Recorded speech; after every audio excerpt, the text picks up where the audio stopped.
Our next guest entered Web3 during the NFT boom of 2021. He led Web3 at Salesforce, and now he sees smart tokens as a gateway for companies to create new digital ownership opportunities. Joining us now to discuss is Smart Tokens Lab Chief Strategy Officer, Matthew Sweezey. Welcome to the show, Matthew.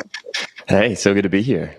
Great to have you here. It is Smart Token Labs. Sorry, I mixed up the S's there in my intro, but let's talk about smart tokens. What are they? Why are they so different? Why are you so excited about them?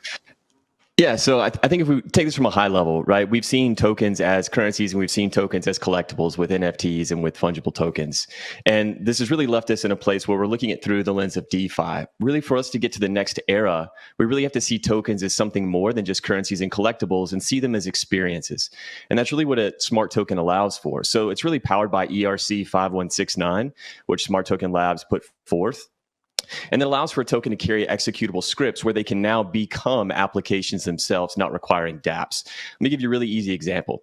So let's say that you were going to sign up to be an Uber driver and you had to prove that you had insurance. Well, you could connect your NFT to show that you had insurance if it was a tokenized insurance pass. Now, if that was a smart token, you can connect that to Uber's website. They can prove that you have that insurance, but they could also then say, hey, listen, we noticed that you don't have rideshare coverage. Now, this is where things get interesting with the smart token because they are an experience and we can interact with them directly. I can now interact with my insurance company through that token and up my insurance in that moment. And really what we start to see is composable and portable business services as the new digital primitive. And that's really what smart tokens are. I think your background is really interesting. You know, in the intro, we talked about you getting into the space during the NFT boom of 2021. You were then at Salesforce working in Web3, and now you are kind of leading the charge here with smart tokens. What was so interesting to you about the space, and particularly with NFTs in 2021? Yeah, so I've been following this space for a long time and really had only seen, Web3 through the lens of blockchains and Bitcoin, right? Currencies. And then once I saw NFTs, this idea of we can now start to have experiences. And that's what really I focused on was this notion of how to, technology change the relationship between businesses and consumers. And as I was, co-leading strategy at the Web3 studio at Salesforce, what I saw was a lot of CEOs believed in Web3. They believed in decentralization. They believe in these ideas. But what they were presented with at the time was currencies and collectibles. And those presented too much risk for them, right? There's too much legal risk for a lot of companies to create tokens. At least that's what their legal departments are telling them.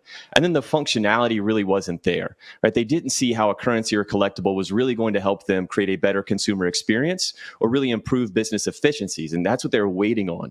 And that's why I'm so excited to join Smart Token Labs is I believe smart tokens to be that key to enable businesses to really create these next era digital primitives, the ability to have a radical new digital experience, as well as then create business efficiencies that they're looking for. Are there regulatory hurdles on the horizon for those who are working with smart tokens? No, I think that's one of the beauties here, right? So a smart token can be on-chain and off-chain. Now, this is a hard concept for a lot of people to understand, but Web3 does not equal blockchain. It's an ethos of decentralization and individual ownership of data. So we can start to expand the aperture past just on-chain, and we can start to look at off-chain primitives that are still Web3 primitives, such as attestations. We can start to then use technology that bypasses all of the fears that these companies have.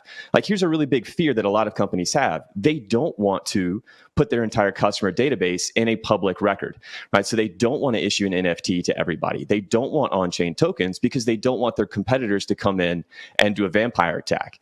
So when we have the ability to start to think about off-chain tokens, we can bypass the notion of regulation because they're not on-chain, they're not a security. Then we can start to expand and we can then really get to those experiences that these companies are looking for. Given your background, I got to ask you what you make of PayPal's recent announcement when it comes to stable coins.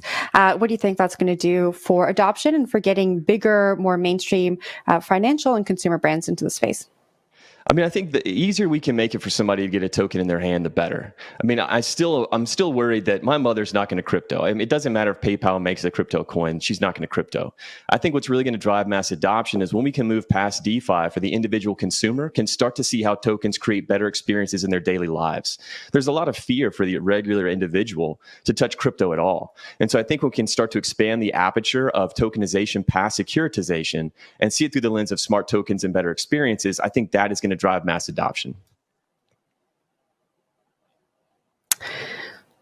All right. And now let's talk. I want to hear from you. What are the challenges of smart tokens? We talk so much about how it's so difficult to get users into the space, to educate them. Now we have this whole new concept that brings us away from NFTs. How are you thinking about educating people on smart tokens and making that differentiation between NFTs and smart tokens? That's a great question. So there's a couple of things. First off is, if you want to experience a smart token firsthand, you can go to smartlayer.network right now and grab our smart pass. Over 500,000 people have done it in the past 3 weeks. And that allows you to really experience what an off-chain token can do. And you can follow along with us for the next coming months as we will then release new quests to really showcase that experience firsthand. But the biggest challenge we have right now with smart tokens is people have the idea that a token is security. A token is securitization. They don't understand the concept of token as an experience. And so that's what we're really educating people on is ERC 5169, what that enables a token to do. And then when we start to then think of tokens as experiences, tokens can be anything from receipts to, attestation of an airline ticket. And this is one of my favorite examples is helping people understand what we mean by tokens as a portable and composable business service. So take the idea of an airline ticket. You get an airline ticket and we issue a smart token along with that ticket. And that smart token is going to say all of the metadata about your flight, what status you're flying, when you're flying, how you're flying. Now, if we then start to think about this as a new digital primitive, now follow through that travel experience. We're now going to go book a car and a hotel. I can plug that smart token directly into those websites and it can automatically read that data. And it can see that I'm a premium flyer. And this is where things start to get fun. Is now Airbnb could say, if you book through me, I'll automatically upgrade your flight. And I can do that directly through the token without having to build an API back and forth to the different airlines. Or we can say further down the travel experience, when my flight is delayed, because that token is the central integration point for that experience, all parties can be notified of my delay and then things can be rebooked. And once we then start to see that as a new experience and not just a currency or a collectible, to me, that's the biggest hurdle is really explaining that to the market. All right, Matthew, we're going to have to leave it there. Thanks so much for joining the show this morning. Thanks for having me. That was Smart Token Labs Chief Strategy Officer, Matthew Sweezey.